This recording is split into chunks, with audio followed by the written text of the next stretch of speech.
Nana, no, Nana, por favor, please, some water, por favor.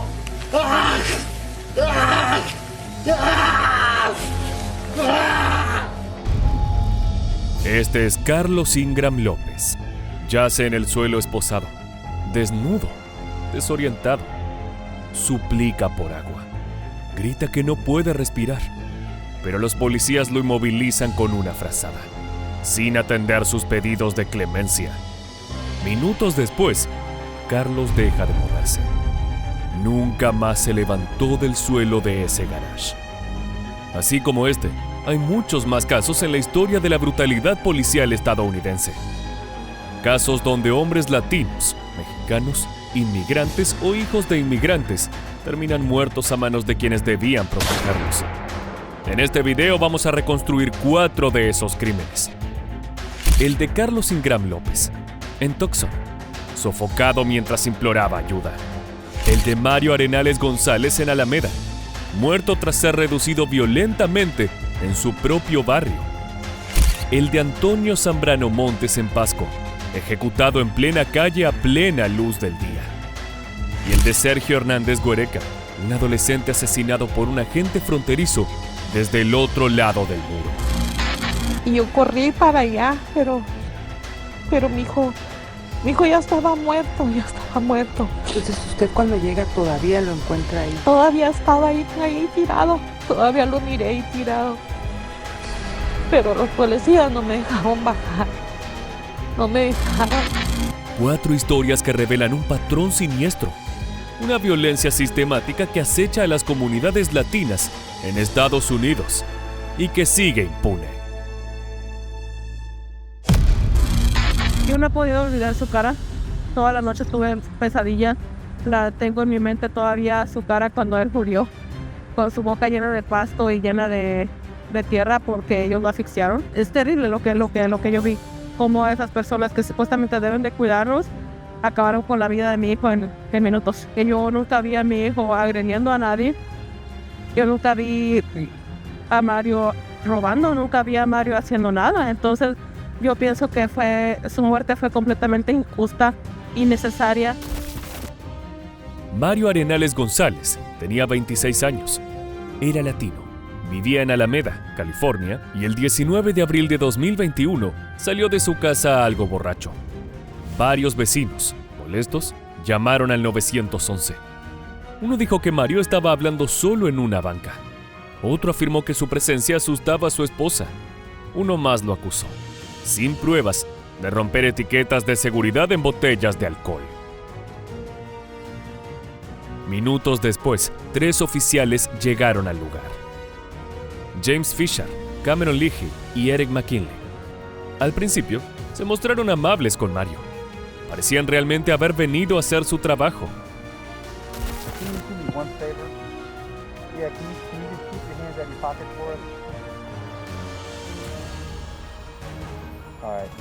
Mario, right? Hey, do me a favor, so we're gonna stand over here, okay?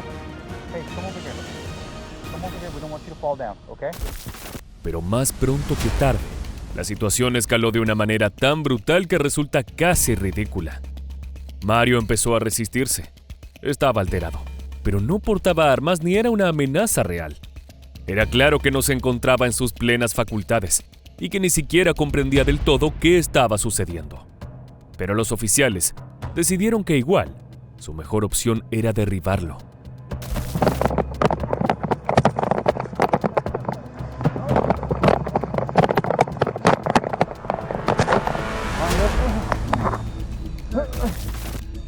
Los oficiales lo tumbaron boca abajo en el pavimento y lo inmovilizaron. Durante varios minutos lo mantuvieron en esa posición, ignorando sus claras dificultades para respirar.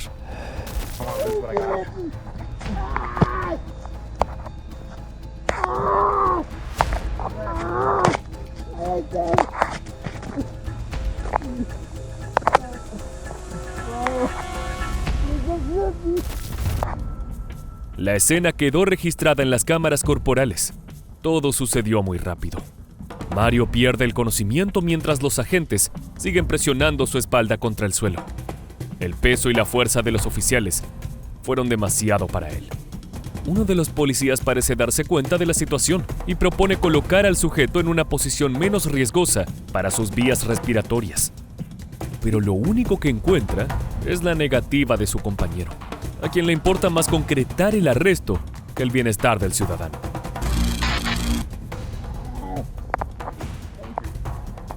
Think we can roll him on the side?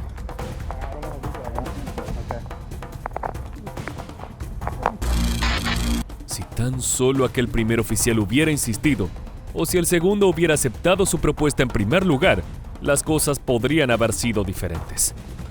Pero la negligencia policial salió muy cara. A los pocos minutos, Mario dejó de moverse por completo.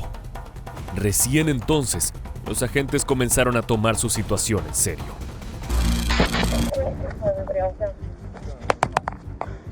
Mario. Mario.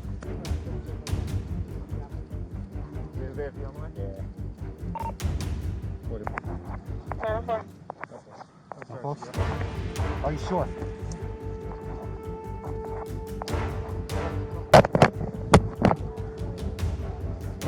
Hey, Mario. Mario. Mario.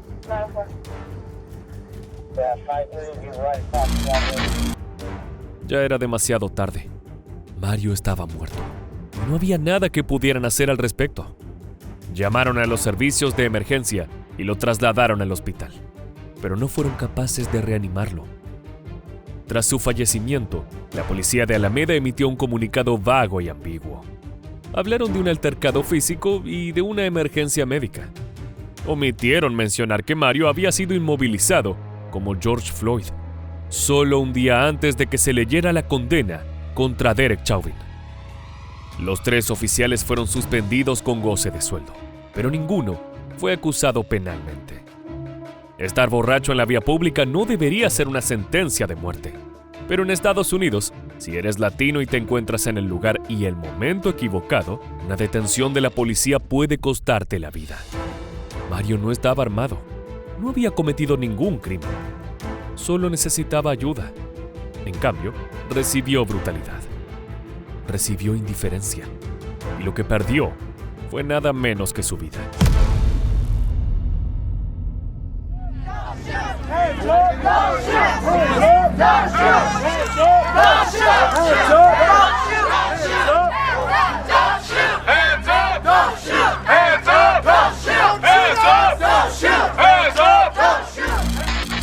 Estas son las calles de Pasco, Washington, en febrero de 2015. Lo que vemos es una protesta multitudinaria. Cientos de personas marchan con carteles, gritando de rabia. Protestan por todas las víctimas de la violencia policial, pero también por una en particular. Su nombre era Antonio Zambrano Montes y lo mataron a tiros en plena vía pública. Sin juicio, sin defensa, a plena luz del día. Antonio tenía 35 años. Era mexicano y no tenía un hogar fijo. Era un trabajador esporádico que había emigrado a Estados Unidos para poder enviar algo de dinero a su madre y hermanos cuando podía. Lo que sí tenía, en cambio, era un largo historial de problemas de salud mental, que su pobreza y la indiferencia del mundo le habían impedido tratar. Aquella tarde, el 10 de febrero de 2015, en medio de un brote psicótico, comenzó a lanzar piedras en la vía pública. Desconcertados, los vecinos llamaron a la policía para que lo detuvieran. En pocos minutos, los agentes Adam Wright, Ryan Flanagan y Adriana Lanís llegaron al lugar. Dijeron que intentaron usar un taser, pero que no funcionó. Dijeron que las piedras eran una amenaza grave hacia sus propias vidas. Establecieron que Antonio se giró hacia ellos y alzó el brazo para lanzar otra roca. Y entonces dispararon 17 veces.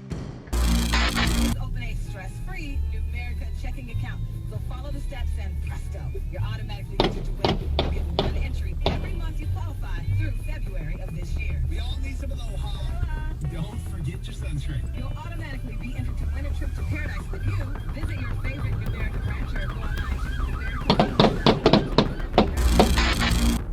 Antonio cayó abatido en plena calle, bajo la mirada de varios transeúntes que filmaban todo con sus teléfonos. En aquellos registros, el horror era claro. No había evidencia de que le hubieran lanzado rocas a la policía y de que ellos hubieran intentado detenerlo primero con las tasers. Lo único que se veía era un hombre solo, sin armas, perseguido por 3 policías y acribillado en la vía pública. Su cuerpo fue repatriado a Michoacán, México, para que pudiera ser velado por su familia. Hacía 10 años que no lo veían y el reencuentro fue desgarrador. No recibieron a su familiar, sino a un cadáver. Yo sí pido justicia porque no fue un animal el que lo mataron, fue un ser humano que nos duele a todos. Cuando él salía de la casa, era lo primero que hacía, era cantar por los caminos, lo iba yo alegre y pues...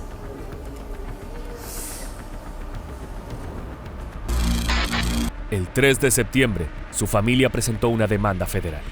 Su esposa, su madre, hermanos e hijas exigieron lo que parecía imposible: justicia. Pero el fiscal del condado anunció que no habría cargos contra los agentes. La investigación concluyó que no se violó la ley estatal, que 17 balas eran justificables. La realidad es que desde 2007 han sido múltiples asesinatos y ahora se suma el reciente caso de Zambrano Montes, siendo el fallecido número 15 a manos de autoridades norteamericanas. Antonio Zambrano Montes no fue el primero y no fue el último. En su caso, como en tantos otros, ser latino fue una condena anticipada. No importaba lo que hiciera, ya lo estaban esperando con el dedo en el gatillo. No podemos permitir ningún caso más como el de Antonio Zambrano Montes. Y desde el Senado de la República Mexicana es nuestro deber alzar la voz ante estos atroces hechos. Condenamos severamente los hechos suscitados el pasado martes 10 de febrero del 2015 en Washington, donde fue asesinado por policías estadounidenses el mexicano Antonio Zambrano Montes. Parémosle con el racismo.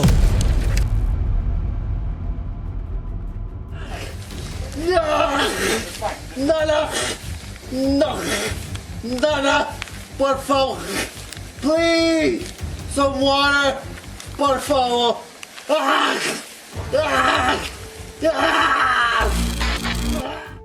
Carlos Ingram López estaba desnudo, confundido y rogando por agua.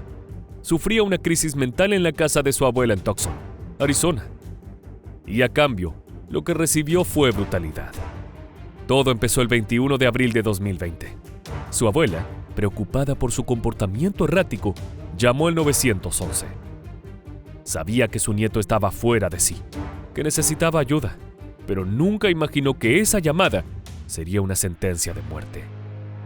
Carlos tenía 27 años y, según el informe toxicológico, había consumido cocaína.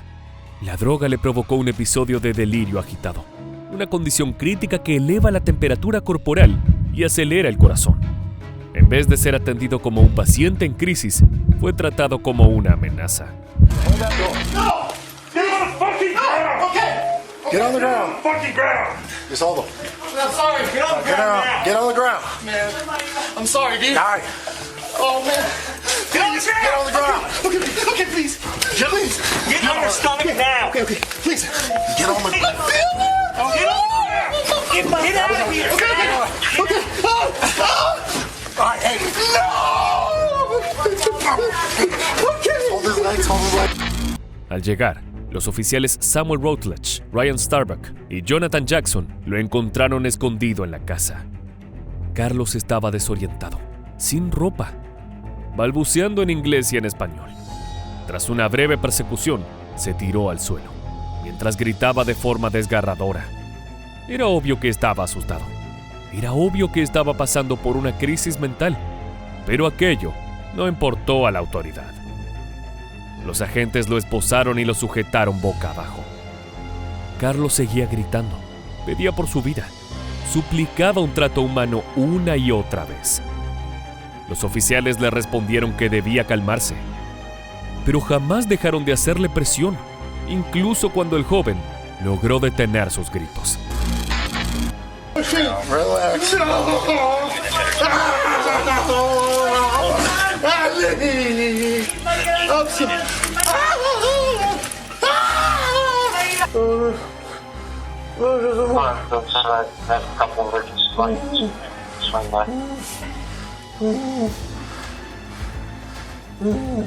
Just relax, all right?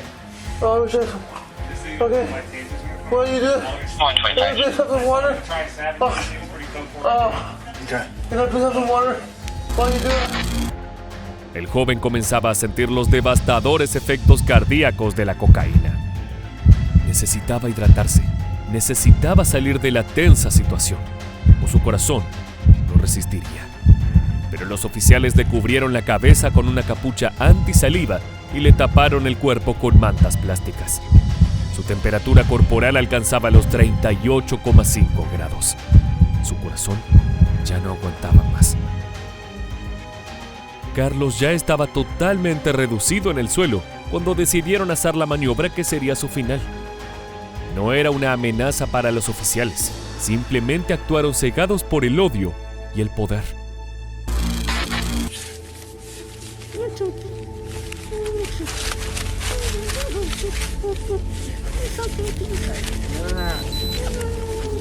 Putting a blanket over you, man. It's on the...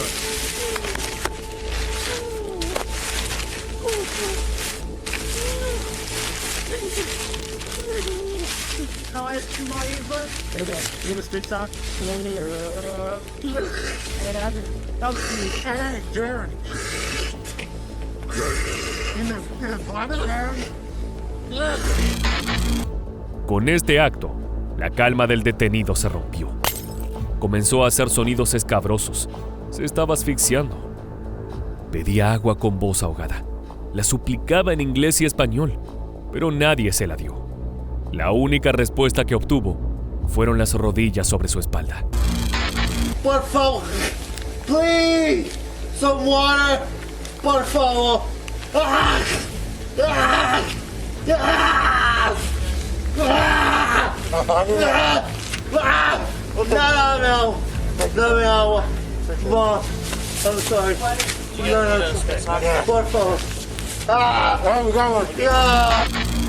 A los 12 minutos, Carlos quedó inmóvil. Y todo fue captado en cámara. Hey! Hey! Roll over.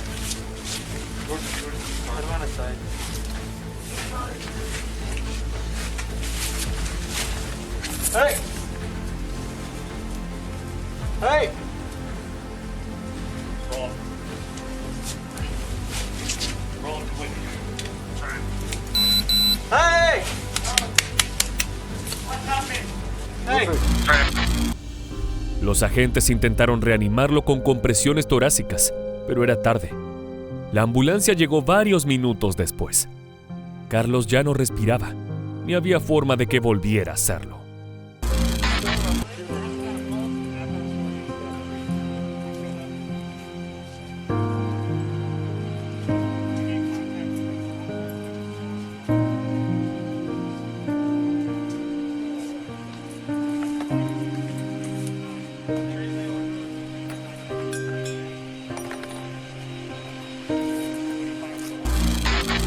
Lo más devastador no fue solo la brutalidad, sino el silencio. Durante casi 2 meses, el Departamento de Policía de Tucson no informó que la restricción física había sido un factor en la muerte. No hubo arrestos, no hubo cargos. Ante la presión de la familia y los medios, 3 agentes renunciaron voluntariamente y el jefe de policía ofreció su dimisión, pero esta fue rechazada. La familia, mientras tanto, sigue encendiendo velas, exigiendo justicia y pidiendo algo muy simple: que Carlos no sea recordado por cómo murió, sino por cómo vivió.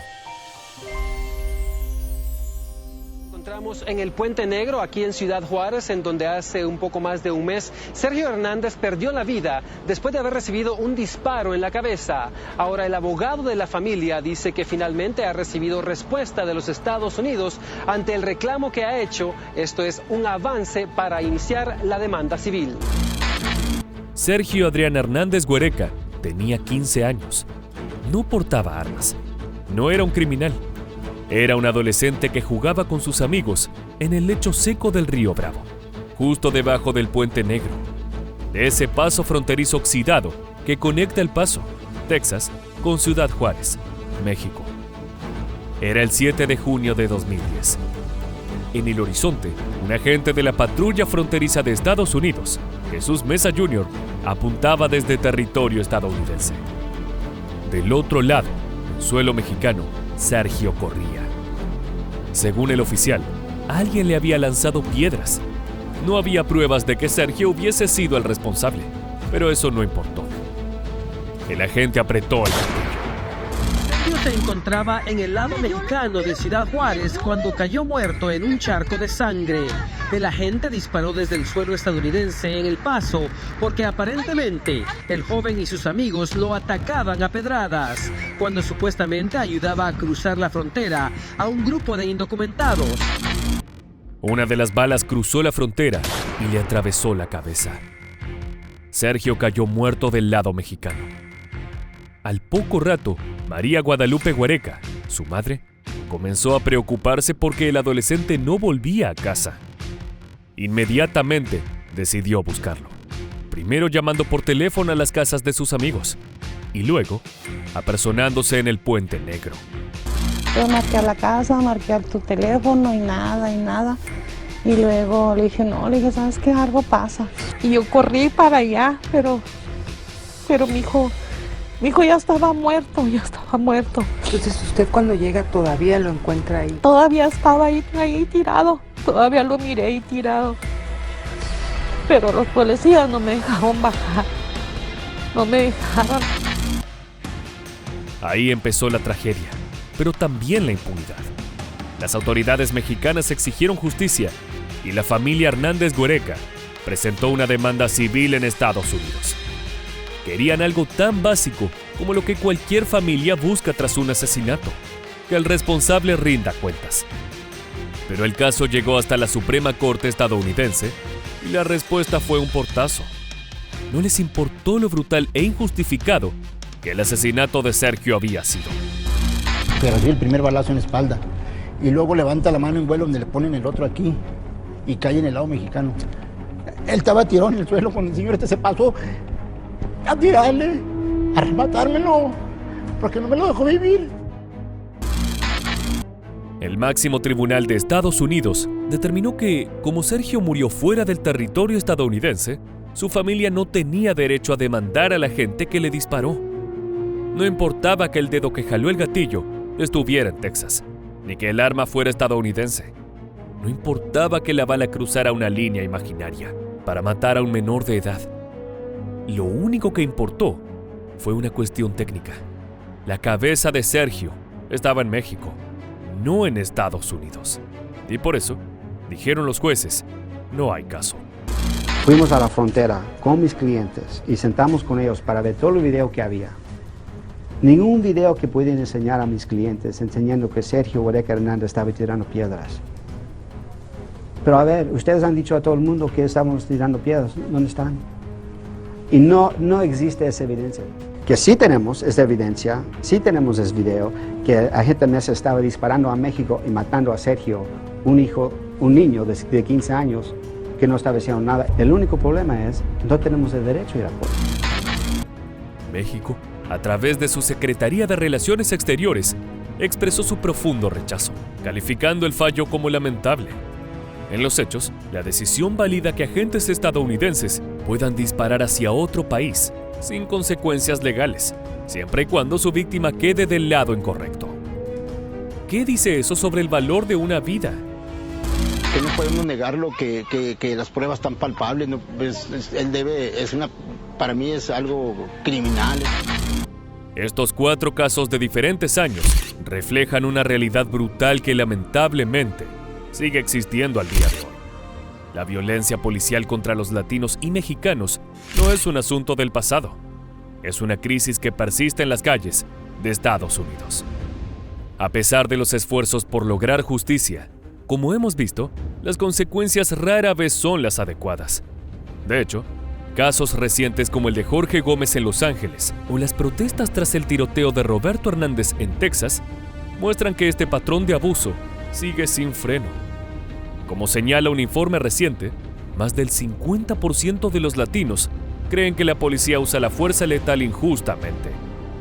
Y mientras no haya justicia real, el miedo, la desconfianza y la rabia seguirán reinando entre un pueblo que ha demostrado ser de las víctimas predilectas de los agentes de policía estadounidenses.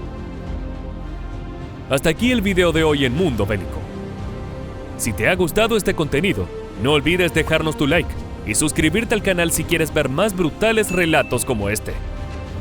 Déjanos tu comentario contándonos qué piensas sobre este tema. Nosotros te leemos mientras te despedimos. Hasta la próxima.